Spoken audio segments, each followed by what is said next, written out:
Tonight, our first snowfall of the season is a record, and it's not even winter yet. DeKalb police are teaching women how to confront attackers, and a first Thanksgiving celebration for international students at NIU. We'll explain. NTC News Tonight starts right now.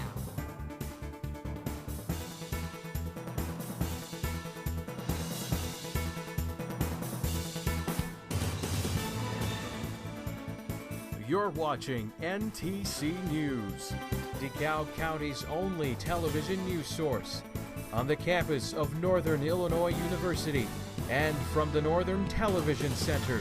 This is NTC News Tonight. It came sooner than most of us expected, but welcome to winter, a month early. Good evening, I'm Stoney Royce. And I'm Berogan. Here in DeKalb County, we got about 7.5 inches of snow dumped on us over the weekend. And in case you're wondering, that's a record for our first snowfall of the season. Today's a whole lot better than what it was on Saturday. Here's what the roads look like this afternoon. A little wet, but cleared up for the most part. And if you're having a tough time adjusting to how cold it suddenly got, we may have some good news to share when Emery Danens joins us in a few minutes. But it's still slippery in places, so DeKalb police are reminding us to be careful while driving. Not everyone is using caution on the icy roads, though. Sheriff's deputies say they arrested a Mendota man over the weekend after he led officers on a high-speed chase. 27-year-old Jeremy Henry is accused of hitting speeds of more than 90 miles an hour in a chase on Route 30 that went through the villages of Waterman and Shabana.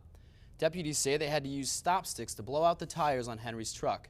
They say that by the time they had caught up to it, Henry had vanished and the truck was abandoned in an alley. But apparently, Henry also abandoned his wallet and his ID inside the truck. DeKalb police are helping give a sense of empowerment to women. Reporter Shada Cook shows us how they're teaching women to protect themselves from attackers. The DeKalb Police Department is helping give a sense of empowerment to women in DeKalb and neighboring cities. RAD, or Rape Aggression Defense, is a series of self-defense classes being held at the station. The instructors tonight are Detective Paul Mott and myself. We're both officers with the City of DeKalb. What they're going to be learning is risk reduction strategies, defensive tactics that are suited to best to their ability. They're going to learn to make a decision whether to resist or not. They'll also learn about date rape drugs and how to use their own personal weapon. The third annual event provides information on laws about sexual assault, rape, defensive tactics and mindset, basic principles for self-defense, hands-on practice, and much more over the 3 evenings of instruction. Even NIU students showed up at the station to take advantage of the class.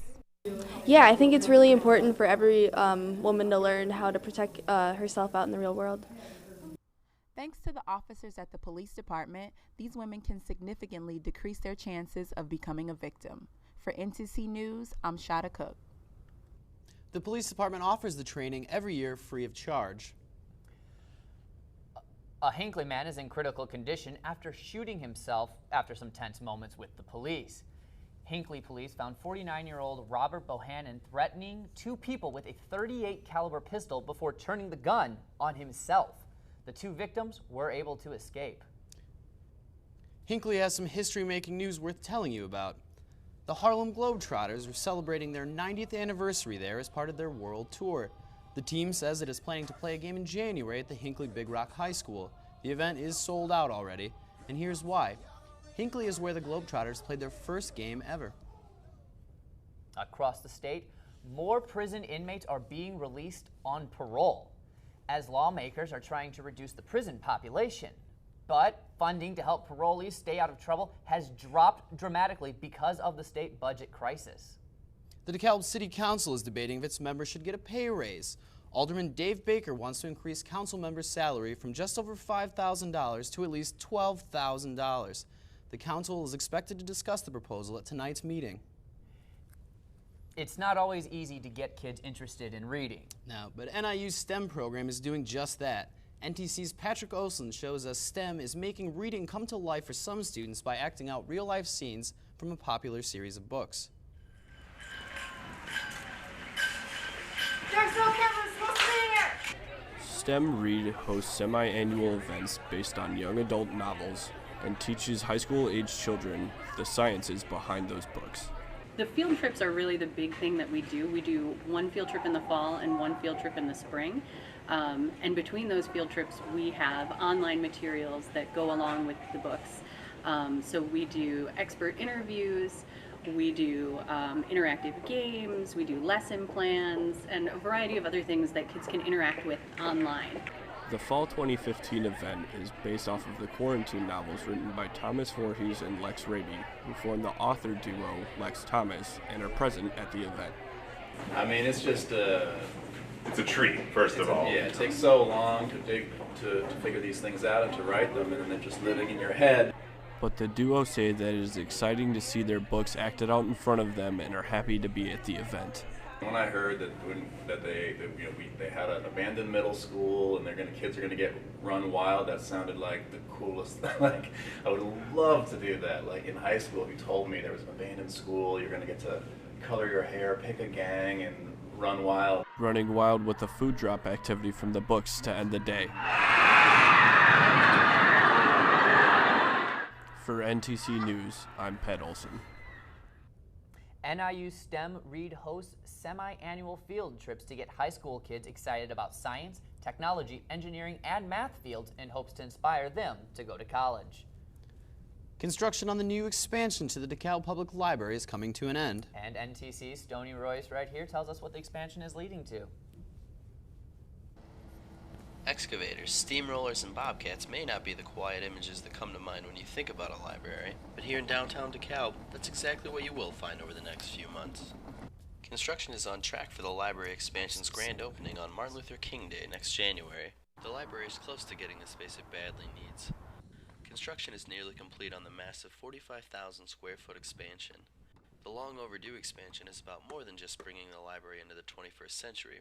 It's finally giving the library some much needed room to grow. I sat down with Library Communications Manager Edith Craig to try and understand why the expansion needed to happen now. When the library was built, it was built in 1930, and it was built for a population of 8,000 people in DeKalb. And so this is now 2015, we're a population of 44,000 people, and the library really hasn't changed in size. And so we were bursting at the seams here with programming space and material space. Just to give you an idea about why the library needs more space, I'm standing here in the racks on the second floor, and as you can see, there's not a lot of elbow room. In this section alone, which is about 7 feet tall, 3 feet wide, and approximately 20 feet long, you can find everything from the history of the AK-47 to, let's see here, why dogs love us. The library will be closing its doors the first week of December for 6 weeks while they move everything into their new space, but until then, the library is still open for business. The library is closing December 7th through Martin Luther King Day 2016. It's going to cost $300,000 to winterize the Stevens building to protect the progress made on the building renovations so far. Earlier this month, the NIU Board of Trustees approved the spending as part of an intergovernmental agreement with the Illinois Capital Development Board. The winterizing project was expected to be completed by mid-December, but the first snow of the season came sooner than was expected. The university does not know when the new Stevenson building will be open for use. It is the season to be jolly, but everyone may not be in the season's mood of snowflakes and winter's coats. So we asked people around the NIU campus for their thoughts on the sudden snowfall. Here's what you told us. We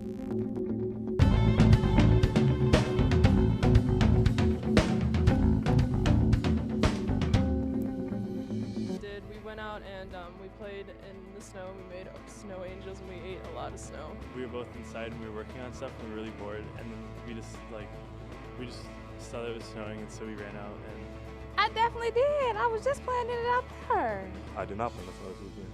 Why not? I hate the snow. Why? Because Students disliking the cold, it may prevent them from cheering the Huskies on at tomorrow's home game.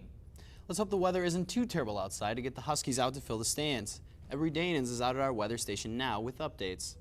The past weekend's snow event left DeKalb with roughly 9 inches of snow, and other places saw as much as 16 inches. Luckily, we've seen some sunshine, which has helped melt some of the snow and ice off the roads, and this week, warmer temperatures will help melt even more snow. Let's take a look at Tuesday, where we'll see temperatures generally in the upper 30s with sunny skies. To hear about a chance of rain around Thanksgiving, stay with us. You're watching NTC News Tonight.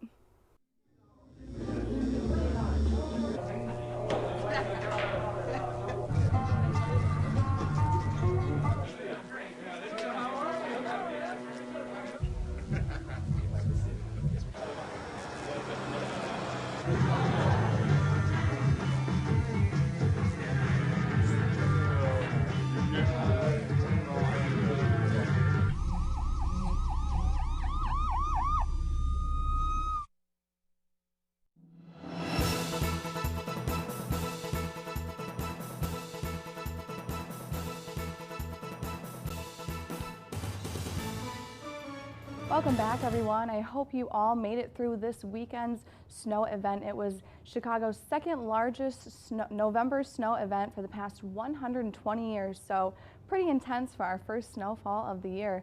But since then, we have seen some sunshine, which has helped melt some of that ice and snow. Today, we reached a high around 32 degrees, which is a little below normal, which we're not used to that.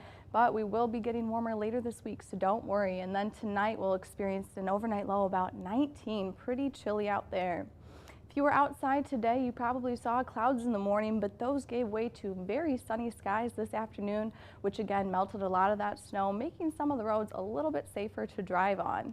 Let's take a look at the larger scale where we had this cold front that went through this weekend, which is why we were so cold. But as we go into Tuesday, we'll see this low and associated warm front that will come through our area Wednesday into Thursday, which will bring warmer temperatures for us. So that should be nice. But as we go into Wednesday evening, we will see chance of rain in our area, and that rain will continue throughout Thursday. Thanksgiving Day, we could see up to an inch of rain. So be very careful if you have to travel on Thanksgiving. Now let's take it back to tonight, where we'll see mostly cloudy conditions with an overnight low of about 19 degrees, and we do have a chance for some fog in the overnight hours. And that fog will continue into Tuesday morning, but it should burn off as the day goes on. Then we'll see mostly sunny skies with a high of about 34 degrees. And then for Tuesday night, warming up a little bit for our overnight lows, a low of about 29 degrees, partly cloudy conditions. Then let's take a look at our 5-day weather forecast. Again, Tuesday high of about 34, then Wednesday climbing those temperatures. Thursday we could reach 50, but with all the snow on the ground, might not get that warm, but certainly warmer than it has been today. And again, for Thanksgiving, we do have that chance of rain on and off throughout the day on Thursday. So if you are traveling, just be careful of that. The roads could be pretty slick, especially with all of this rain and snow melting. We could actually see some chances for flooding in some areas. And then unfortunately, as we go into the weekend, those temperatures are dropping down again, high of about 36 degrees on Saturday with sunny conditions. That's all for weather, so let's send it back to the desk. An arrest in the murder of a pastor's pregnant wife. And terrorist strike in the African nation of Mali. Here's what's happening in today's World Watch. Mali remains in a state of emergency as it reels from last week's deadly hotel attacks in the capital. The UN says the death toll has now risen to 22. The Al Akbar news agency reports 2 Islamist militant groups have claimed responsibility. French President Francois Hollande is meeting with the British Prime Minister David Cameron to discuss the attacks and the fight against ISIS. He says both countries agreed to greater border control efforts, more effective way of screening people, and greater data sharing. Police have arrested a man in connection with the murder of a pregnant woman in Indianapolis. Amanda Blackburn died after a home invasion earlier this month. Police announced the arrest of 18-year-old Larry Taylor in connection with her death. A mega merger could be coming to the world of pharmaceuticals. Pfizer and Allergan announced this morning that they would combine to create the world's largest pharmaceutical company. Both companies hope the deal will be finalized by the end of next year. And that's today's World Watch. Advanced technology is being used for some of the simplest things, like reading a book. But that isn't stopping the improvements to the DeKalb Public Library. The library is closing for a few days in December so they can finish transforming the building into something more state-of-the-art. Here with us now is Dee Coover, the director of the DeKalb Public Library. This must be really exciting for you time. It's a very exciting time for us, and it has taken a long time to get to this point. Several years ago, the state of Illinois released sold bonds for $50 million for public library improvements. There was a very highly competitive grant writing process, and we applied for and received a grant of $11.6 million out of that $50 million. So the reason you ask is why, when aren't we all going to go digital? The answer is there are many kinds of digital technologies, and our 85-year-old building was not adequate for those. So we are expanding and improving, and I'll tell you more if you as the conversation progresses. Okay. Well, you know, somehow you've managed to keep things going with all the work being done around you. Can you tell us what's actually being done with the new construction? Absolutely. $19.2 million is spent on the new construction. This is a very high-tech building. So what you will not see is the infrastructure that is high-tech. You will see the new, I'm going to call them gadgets, because they'll probably change in 5 years. But what you won't see is the 3 feet between floor that modern buildings now take for the cabling, all Cat 6 cabling. What you will see when you walk into the new, when we rehab the current building, are 3D printers, laser cutters, etc. But what you will not see is that basic infrastructure, which our building, which is on the National Register of Historic Buildings, could not accommodate. What would you say is the biggest change you've seen in how the library has been embracing technology? technology? Digital divide, without a question, the digital world. When I became a librarian in 1965, well, any librarian from probably 1800 could have come back until what would you say, 15 years ago, 20 years ago, and it was roughly the same kind of thing. But with the digital world, if you did not keep abreast, and you're young, so maybe it's your parents, grandparents, certainly, if they did not keep up with the digital divide, they are simply left behind. That world does not exist for them. And what the data shows is that 52% of the households who have an income of under $25,000 do not even have broadband at home. So they need to go to a common center. And libraries generally throughout the United States provide that common center. There is no fee applied to those. Our tax dollars pay for those. So in DeKalb now, over 60% of the children are on free and reduced price lunches. So there's this huge demand for the digital inclusion. So it's not just material, it's simply to get unemployment now. You cannot do it by pencil and paper. You have to do it online. To apply for most jobs, it's online. Resumes are emailed routinely. We are still incredibly teaching people how to open an email account. Now, you kind of touched on it a little bit in the beginning when we started with this conversation, but could you explain a little bit as to why a library needs to be larger for a digital area? Absolutely. We have learned, you have learned, people learn in different kinds of ways. So probably let's use the example of children. Children learn by manipulating objects, children learn by hearing, children learn by seeing, they learn by reading, they learn by touching. So as we're redefining what literacy is not just the visual text. It is cultural literacy, it is financial literacy, it is computer literacy. We need to have methodologies for that to be available to everybody. And in a democracy, the public library becomes that equal access. So why libraries? It's accessibility. It's accessibility for all. Here's a little fact for the day. The Andrew Carnegie libraries, he built over 2,500 libraries. Now, Andrew Carnegie isn't alive to correct me, but he was a robber baron. He did not build 2,500 libraries for the good of the communities. He built them for workforce development. That's our modern term, but for the immigrants coming in, he wanted a place for them to improve their skills. I had an opportunity to go to one of the many goodbye events for Mayor Daley II, And the one I had an opportunity to go to was very high-powered. It was all about the international role of Chicago in the community. And I raised my hand. And softball question, Mayor Daley, you've built more libraries than any mayor in the history of the United States. Why? He said, well, he beamed from ear to ear. This was a question that, you know, easy. 2 reasons. One, you build a library and you immediately improve the economic development of that area of the community. They're well lit, they're safe, they bring safety to that community. The second reason is for education. Education is birth to death, and the public library supplies that. So Mayor Daley and Andrew Carnegie, the DeKalb Public Library, all of us have the same equal access for all. Dee, thank you so much for taking the time to speak with us. You're welcome. We wish you the best with your continued success with reopening, and we're looking forward to seeing it when it's all done. Thank you. Thank you.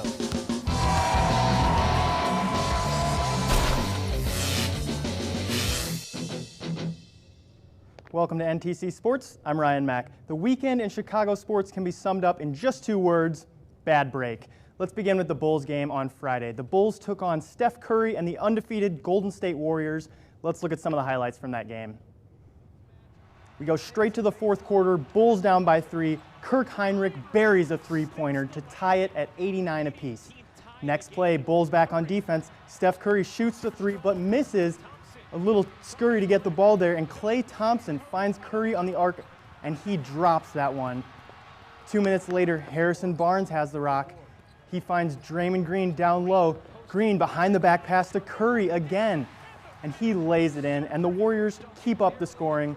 Draymond Green again now drives into the lane, but finds Harrison Barnes on the outside for a tough 3-pointer. A tough loss for the Bulls at 106-94. The Bulls take on the Trailblazers tomorrow at 9. Now let's move over to the NFL. The Chicago Bears came so close to overtime in their game with the Denver Broncos yesterday. Let's take a look at how that game ended. First quarter 0-0. The Broncos' Brock Osweiler finds Demaryius Thomas wide open in the middle of the field. Thomas finds his way to the end zone for a 48-yard touchdown to put the Broncos up. 4th quarter now, Osweiler again fires this one to Cody Latimer for a 10-yard touchdown pass. Now late in the 4th quarter, Jeremy Langford gets the ball. He plunges through into the end zone to put the Bears within 2, but Langford is at it again with the 2-point conversion to tie the game. He's stopped short of the goal line. An unfortunate ending for the Bears. They lose this one, 15-17. Now staying with the game of football, but moving over to the college ranks, we go to the Ole Miss versus LSU game on Saturday for a high-flying hit. This is today's play of the day. Ole Miss has the pigskin on the 11-yard line. Chad Kelly, the quarterback, he is off. Kelly runs the ball in but gets hit hard near the end zone. He's flipped over on this huge hit, cartwheeling. It looks painful, but he got the touchdown. Chad Kelly goes head over heels in today's play of the day. That's all for sports. Don't forget, the NIU football team plays the Ohio Bobcats tomorrow at 6:30 at Husky Stadium. NIU needs to win to get the MAC championship, so good luck, Huskies. I'll be back on Monday with more sports news. Stay warm and have a great week. Coming up, for some international students here at NIU, it's their first American Thanksgiving. We'll explain.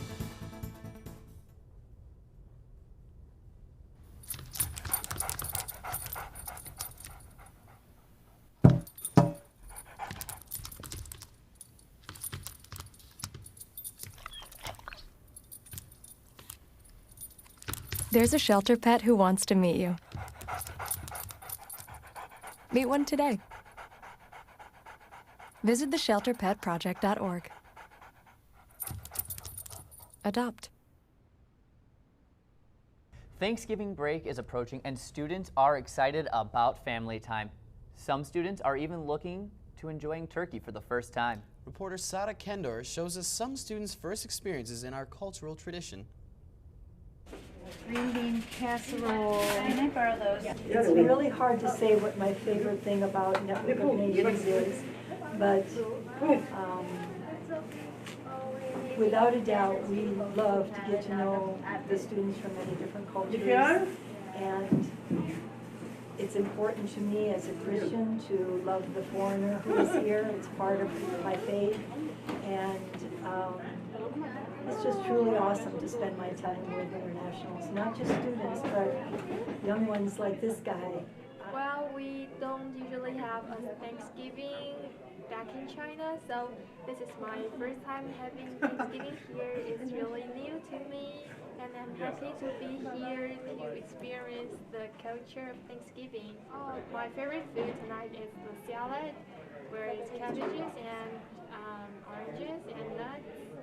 This started approximately 16 years ago. Ruth O'Donnell began Network of Nations with a consortium of churches in the area to help meet the needs of international students who are coming from a variety of different places. As a group, as Network of Nations, we've come together with people from a variety of churches within the community to help to serve those students. This is my very first Thanksgiving in life. I have never attended a Thanksgiving before, so I came here expecting to see big turkeys, and I saw turkey, and I had turkey and a whole lot of people. We do not have Thanksgiving in Namibia right now. It's actually summer. It's like hot and blazing, and but we do celebrate Christmas. So we are looking forward to Christmas right now. Yeah, it is my first Thanksgiving, but I was kind of familiar with it from the movies and reading all about it. But it's still interesting.